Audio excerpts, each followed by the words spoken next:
Good morning, photography students. What I'd like for you to work on today, while I'm not there, is looking at the composition photos that you've taken so far.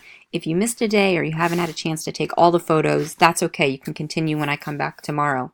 But I want you to look through the photos that you have taken, and I want you to find the strongest example for each rule of composition. So you're going to put them all onto a Google Doc and label them. So I know that you know which rule of composition each photo represents.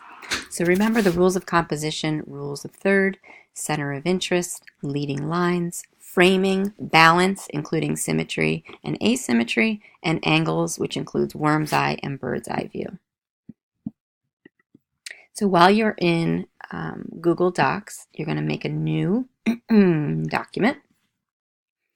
And all your images should be in Google Drive at this point, so this is really easy to do. You're just going to go to Insert, Image from your drive, and then you can select the image that you want.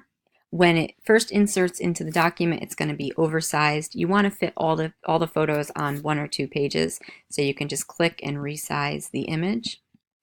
And then if you'd like to, I added a border to my image. Gives it a little frame. And then the most important thing is labeling it so that I know that you know which rule of composition each photo represents. I'm going to spell symmetry correctly there. Okay.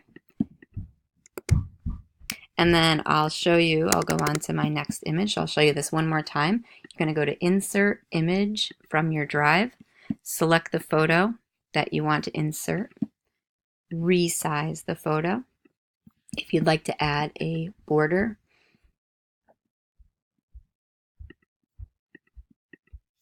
and then label the photo.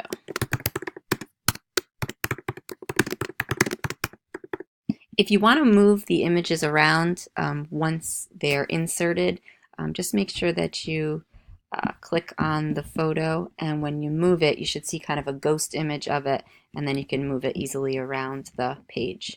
Just make sure that you take the label with you. So do the best that you can for today. If you don't get it done, that's okay. You'll have time later in the week in class to finish this. But this is an assessment that I'd like for you to put together for the rules of composition. So good luck, give it a shot, and I will see you tomorrow.